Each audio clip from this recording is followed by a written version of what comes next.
अस्सलाम वालेकुम guys, I hope you are doing fine. My name is Asha Siddiqua और हम लोग कर रहे हैं father of medicine Abu Muhammad Zakariya al Razi. अगर आप इस चैनल पे न्यू हैं तो इस चैनल को सब्सक्राइब कर दीजिए और इस चैनल की बाकी भी वीडियोस से फ़ायदा उठाएं, क्योंकि मुस्लिम फ़िलासफ़र्स भी काफ़ी आपको मिलेंगे, इसमें ग्रीक भी मिलेंगे और दूसरी और भी काफ़ी वीडियोस मिलेंगी जो मे भी आपके लिए हेल्पफुल हो। अच्छा, तो अब आगे जब बढ़ते हैं कि हम आज डिस्कस जो कर रहे हैं father of medicine Abu Muhammad Zakariya al Razi को। अजीम ये साइंसदान माने जाते हैं इस्लाम के, और ये इनके जो सा लाइफ स्पैम है वो है 864 से 925।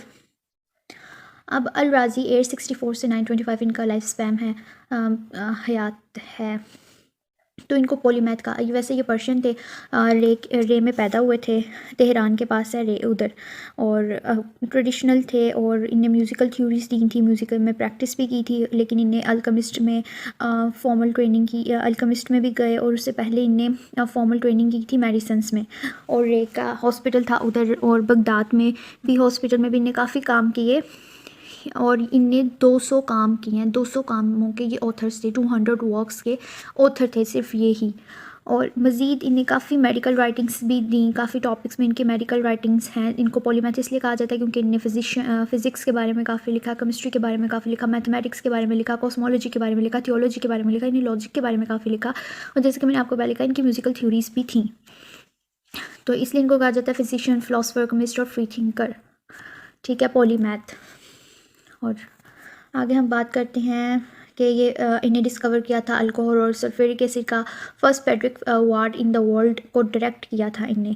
सबसे पहला वार्ड जो सा था पेड्रिक वार्ड, मेडिसिन के लिए एक वार्ड जो सा था, हॉस्पिटल वार्ड जो सा था, इनने उसको डायरेक्ट किया था। और इसलिए इनको फादर ऑफ पेड्रिक्स भी कहा जाता है क्योंकि इन्हें मेडिसिन के बारे में बहुत लिखा है, 200 वर्क्स में, जिसमें काफ़ी ज़्यादा टॉपिक्स हैं, उसमें मेडिकल राइटिंग्स काफ़ी ज़्यादा इंक्लूड हैं। तो he was the first to diagnose small pox, मतलब स्मॉल पॉक्स मतलब लाकड़ा का आंकड़ा और मेलिसिस जो सी हैं, इन चीज़ों को ये वो भी दाने दाने से निकलते हैं, तो इन को डायग्नोज करने वाले ये पहले बंदे थे to associate this disease and others with human contamination के। ये एक बंदे से दूसरे बंदे को हो सकते हैं, ये कंटेमिनेटेड डिजीज़ हैं, इनको इनने डिस्कस किया था और इनको डायग्नोस इन्हें किया था। और इन्हें वही चीज़ की 200 बुक्स लिखी थी, और जो कि प्योनियरिंग बुक्स थी ऑन स्मॉल पॉक्स और मेलिसिस कि इनके बारे में ये प्योनियरिंग बुक थी, सारा गाइड करती थी। His extensive medical treatises in 9 volumes Hawi was used as a text book in Sorbonne और प्रोमोटेड साइकोथेरेपी। ने साइकोथेरेपी को, जैसे मैंने आपको बताया कि इन्हें म्यूजिकल थेरेपीज दी थी और थियोलॉजी, कॉस्मोलॉजी, लॉजिक के बारे में काफ़ी इन्हें बात की थी, इस वजह से इन्हें साइकोथेरेपी को काफ़ी प्रमोट किया हुआ है, आगे हम इनके पढ़ेंगे भी। और stress the importance of balance of diet for good health, इसलिए तो इनको अजीम साइंसदान और फादर ऑफ मेडिसिन कहा जाता है क्योंकि इनने सबसे बड़ी चीज़ जो है वो बैलेंस ऑफ डाइट पे काम कहा। Build a hospital in Baghdad, और इन्हें बगदाद में एक हॉस्पिटल भी कायम किया था। उसके बाद अल राज़ी की बात करें तो वो प्योर रैशनलिस्ट थे।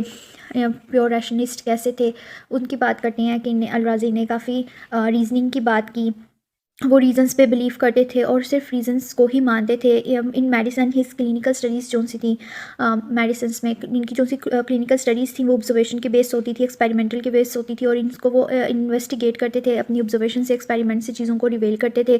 गॉड, और इनका कहना था God glorious in his name, कि खुदा जो है वो अपने नाम से बड़ा अजीज़ है, has given us reason in order to obtain through it from the present and future the outmost benefit and we can obtain, कि खुदा ने हर चीज़ की एक वजह दी है और उस वजह की उसकी वजह की ही बदले हम जो से उन चीज़ों को अपने प्रेजेंट और अपने फ्यूचर के लिए एक फ़ायदेमंद बना सकते हैं, और उन चीज़ों से हम फ़ायदा ले सकते हैं।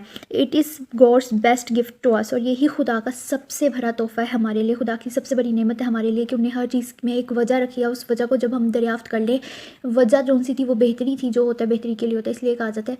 और उस बेहतरी को अगर हम पहचान लें, उस बेहतरी को अगर हम जांच लें, उनको वो कैसे जांचते हैं, उनको वो क्लिनिकल स्टडीज़ करते थे through investigation based on observation and experiments, के ऑब्जर्वेशंस करते थे, एक्सपेरिमेंट्स करते थे, उनके बदले वो क्लिनिकल स्टडीज़ में चीज़ों को इन्वेस्टिगेट करते थे और फिर उनसे उनके फ़ायदे, उनके नुकसानात, सारी चीज़ें बताते थे, उनकी वैल्यूज़ को डिटरमाइन करते थे। आगे जो से अगर हम देखें, it is the God best gift to us by reason we succeed to knowledge of God, फिर which is highest knowledge that we can obtain। फिर कि रीज़न के थ्रू क्या होता है कि हम खुदा को जानते हैं, खुदा की बनाई हुई चीज़ों को जानते हैं। जब खुदा की बनाई हुई चीज़ों को, खुदा की अता की हुई चीज़ों को पहचानेंगे, तभी तो खुदा की पहचान होगी, तभी तो हमें पता चलेगा हमारा खुदा कितना अजीम है कि उसने ये भी बनाया, उसने ऐसे भी किया, उसने वैसे भी किया। तो जब हम वही चीज़ के खुद को पहचान जाओ, खुद को जान जाओ, तो खुदा मिल जाता है। अगर हम पॉइंट्स देखें, उनमें भी अगर हम देखें तो वो गॉड की तरफ नेचर के थ्रू इशारा किया जाता है। तो यही अपने इर्द गिर्द से खुदा को जानो और अपने इर्द गिर्द से खुदा को पहचानो। और जब हम अपनी होली बुक्स पढ़ती हैं, बेशक वो ईसाई की हैं, बेशक वो मुसलमानों की हैं, बेशक वो हिंदू की हैं या किसी भी दूसरे रिलीजन की कोई भी अगर हम बुक पढ़ रहे हैं, तो उन बुक्स में भी लिखा होता है कि खुदा हर जगह मौजूद है, खुदा रोशनी है जो हर जगह मौजूद है, ठीक है। और वो सब कुछ देखता है, वो सब कुछ जानता है। तो वहाँ पे भी यही चीज़ है कि अगर हम अपना इर्द गिर्द नहीं एक्सप्लोर करेंगे, अपने इर्द गिर्द को ऑब्जर्व करने नहीं करेंगे, उनमें एक्सपेरिमेंट्स नहीं करेंगे, इन्वेस्टिगेट नहीं करेंगे, तो हम कभी भी नॉलेज नहीं हासिल कर पाएंगे, हम कभी भी अपने खुदा को नहीं जान पाएंगे, ठीक है। Which is highest knowledge that we can obtain। और खुदा के बारे में अगर हम जान जाते हैं तो वो सबसे अजीम और सबसे बड़ी जो सी एक तलीम है या इल्म है जिसको हम जान जाएंगे। उसके बाद हम इनने बात की है डिपोजिशंस की। अब वो बात करते हैं डिपोजिशंस की। तो जब ये अल राज़ी जो से is against prophecy, against revelation, against all irrational trends of thoughts, कि वो कहते हैं कि prophecy, revelation, irrational trends of thoughts, ये सब जो है ये सब मतलब कि ये जो बाबे बन के आते हैं, बाबे बने हुए हैं, ये जो सारे मतलब कहते हैं कि हमारे पास खुदा की ख़ास नेमत है, खुदा हमारे ज़्यादा करीब है, ये सब क्या है? ये सब फेक है। ऐसा खुदा ने सबको बराबर बनाया है, सब जो उनसे वो बराबर बनाए गए हैं, मतलब कि सबको एक इक्वल नॉलेज ही दिया गया है। कुछ कहते हैं ना कि हमें खुदा ने ख़ास इल्म दिया या ख़ास ये दिया या ख़ास वो दिया, तो वो उनके काफ़ी ख़िलाफ़ थे। It is only through civil cultivation of these depositions. हाँ, ये ज़रूर है कि कुछ इंसान होते हैं, उनको कल्टिवेट करते हैं, उन पे मेहनत करते हैं, अपनी मेहनत, अपनी इबादत करती हैं, जैसे इनने एक्सपेरिमेंट्स किए और अपनी मेहनत के ज़रिए अपने लिए एक साइंसदान का एक टाइटल लिया, अपनी मेहनत के ज़रिए फादर ऑफ मेडिसिन का टाइटल कमाया। इसी तरह कोई भी इंसान किसी भी चीज़ को कमा सकता है अपनी मेहनत से, अगर वो मतलब कि मेहनत करे। ये नहीं है कि खुदा ने लेकिन पैदा सबको इक्वली किया था, लोग अपनी मेहनत से डिफरेंट चीज़ों पे डिफरेंट फील्ड्स तक जाती हैं। तो इन्हें फिर इस चीज़ को बात की कि कल्टिवेट करते हैं अपनी लर्निंग के थ्रू, अदर्स निगलेक्टिंग दैम और directing them to a practical way of life. फिर और इसी तरह वो अपनी लर्निंग के थ्रू, स्पेकुलेशन के थ्रू जो से कल्टिवेट करते हैं, और कल्टिवेट करके फिर जिसको दूसरे जो से निगलेक्ट करती हैं, दूसरे जो से उनको प्रैक्टिकल वे ऑफ लाइफ की तरफ डायरेक्ट भी कर सकते हैं, ठीक है। तो अब इसमें डिस्पोजिशन में इन्हें काफ़ी लिखा था, जैसे he made this world and created it a strong form where in the souls could find corporeal players, के इन्हें ये कहा कि खुदा ने इस दुनिया को बनाया, इस दुनिया को एक बहुत मजबूत करके बनाया है और हर इंसान को जो सा इक्वल बनाया। उसके बाद फिर खुदा ने इसमें एक लुत्फ़ रख दिया, एक प्लेयर रख दिया। उसके बाद जब इंसान को बनाया तो इंसान को एक साइंस ऑफ डिविनिटी दी और उसको इंटेलिजेंस दी। फिर अब उस इंटेलिजेंस देने के बाद इंसान को जब इस दुनिया पे उतारा तो उसको कहा कि अच्छा, ये असल दुनिया नहीं है, ये सिर्फ एक दुनिया है जिसमें तुमने काम करना है, ठीक है। But man can not attain the real world except by philosophy. फिर इंसान इस दुनिया के बारे में, इंसान को जो उसने इंटेलिजेंस दी थी, सेंस दी थी, उसके ज़रिए फिर इंसान ने क्या कहा, इंसान ने इस दुनिया को एक्सप्लोर करने की कोशिश की, इंसान ने इस दुनिया को जानने का चाहा और उसमें फ़िलोसफीज़ बनाई। But man can not attain in this world, लेकिन वो हमेशा इस दिन में नहीं रह सकते। They are awaken by philosophies to the mystery. उन्हें मिस्ट्री, उनके लिए ये दुनिया एक मिस्ट्री थी और उन्हें फ़िलासफ़ीज़ के ज़रिए उसको अटेन करना चाहा, इस दुनिया को कुछ समझना चाहा, उस दुनिया को समझने की कोशिश की, directed towards the real world, कि जो एक हकीकी दुनिया की तरफ इशारा करें। उसके बाद अगर हम बात करें इनकी साइंटिफिक बुक्स की, तो इनकी काफ़ी साइंटिफिक बुक्स हैं। He prefer scientific books because scientific books are more useful to man in their lifes, के ये बुक्स बहुत ज़रूरी होते हैं एक इंसान की। अब एक चीज़ है, मेरे लिए वो चीज़ जो सी है वो चे है, तो आप जिस नज़रिए से उसको देख रहे हो या जिस पर्सपेक्टिव से आप उसको देख रहे हो वो आपको नो नज़र आएगी, ठीक है। इसी तरह फिर इन्हें ये चीज़ कही कि इंसान से इस तरह नहीं सीख सकता, वो सिर्फ उस इंसान, अगले इंसान का पर्सपेक्टिव सीख सकता है।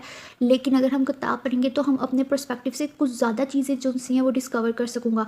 तो इसलिए वो बुक्स को पढ़ना प्रेफर करते थे और उन्हें मेडिसिन, जियोलॉजी, एस्ट्रोनॉमी, लॉजिक और दूसरी बहुत सी यूज़फुल वर्क्स को रीड किया और उनके बारे में फिर लिखा भी। The author of this books have found the facts and truth of their own intelligence.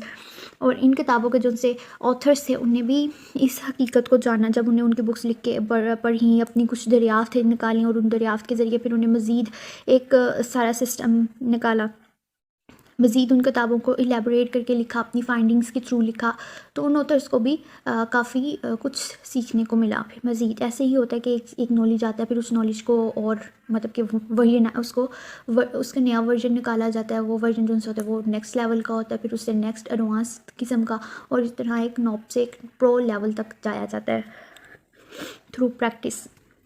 अब सिस्टम, अब इन्हें सिस्टम के बारे में लिखा। सिस्टम्स के बारे में अल राज़ी लिखते हैं, has no organized system of philosophy, but compared to his time he must be reckoned as the most vigorous and liberal thinking in Islam, कि ये काफ़ी लिबरल थिंकर इस्लाम के माने जाते थे, इसलिए इनको फ्री थिंकर भी कहा जाता था।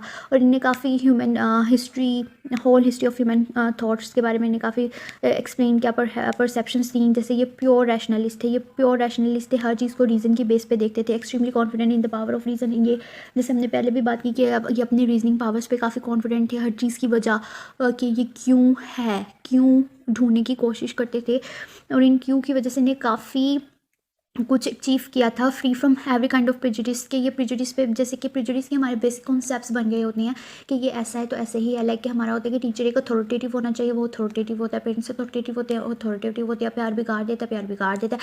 ये बेसिक थॉट्स जो है ये प्रेजुडिस होती हैं, जो हमने अपने जहन में ऐसे ही विदाउट रीज़न इलॉजिकली बिठाए हुए हैं। तो जो इलॉजिकल चीज़ें होती हैं और इलॉजिकल बिलीव्स होते हैं उनको प्रेजुडिस कहते हैं। तो वो प्रेजुडिस पे बिलीव नहीं करते थे क्योंकि वो प्योर रैशनलिस्ट थे, और इन्हें काफ़ी डेयरिंग एक्सप्रेशंस दिए अपने आइडियाज़ के थ्रू विदाउट डिजर्वेंस। इन्हें काफ़ी ज़्यादा जो से थे डेयरिंग एक्सप्रेशंस दिए थे। ही believed in man in progress, कि ये इंसान पे यकीन करते थे कि इंसान जो है वो इंसान है, अल्लाह ने उसको बनाया, अल्लाह ने उसको इंटेलिजेंस दी है जिसके थ्रू वो इस दुनिया को दरियाफ्त कर सकता है, अपने आप को दरियाफ्त कर सकता है, अल्लाह को दरियाफ्त कर सकता है, नॉलेज हासिल कर सकता है, और इस तरह वो प्रोग्रेस कर सकता है। God and in God the vice, वो कहते थे कि खुदा बहुत रहीम है, खुदा बहुत रहीम है, खुदा बहुत अजीम है, और गॉड इज़ वाइस, कि अल्लाह जो है वो अजीम है, रहीम है। But in no religion whatever, के और ऐसे ही है, हर जो है वो एक रिलीजन है, हर बंदे का एक रिलीजन है, तो हम किसी के रिलीजन को सही बुरा नहीं कह सकते। उसके अलावा इन्हें प्लेयर के बारे में लिखा था, ए फॉर्म ऑफ रिपोस्ट। फिर all kinetic players are seem to players are the sensed return of the body and its natural state, from which it is removed either suddenly or sensibly, gradually and insensibly. Thus all players propose a prayer pain. Player के बारे में जौन सा था वो हम बाद में फिर एक और वीडियो में मैं आपको मज़ीद अच्छे से इन डिटेल एक्सप्लेन करूँगी, क्योंकि प्लेयर में इनकी काफ़ी बड़ी थ्योरी है और वो फ़िज़िक्स के रिलेटेड है। और अभी हमने सिर्फ मैथ्स को रीड किया, इनकी रीजनिंग को, रैशनलिज्म को डील किया है, डिस्पोजिशन से हमने डील किया कि एक इंसान में सारे इंसान इक्वली पैदा होते हैं, कि इसमें कोई ख़ास खूबी दे के अल्लाह पैदा नहीं करता, बल्कि वो इंसान उस खूबी को अपने अंदर जनरेट करता है अपनी हार्ड वर्क्स के थ्रू, उस स्पेसिफिक बात पे चल के और बाकी चीज़ों को निगलेक्ट करके। उसके बाद सिस्टम के बारे में हमने बात की, और सिस्टम के बारे में जैसे ने बात की कि रियलाइजेशन, हैप्पीनेस, ऑथेंटिसिटीज़, इम्प्रेशंस जो होते हैं, ये इम्प्रेसिवनेस, ये सब एक बंदे की ज़िंदगी में होने चाहिए। रियलाइजेशन हो, रैशनलाइजेशन हो, उसको हर चीज़ की वजह पता होनी चाहिए।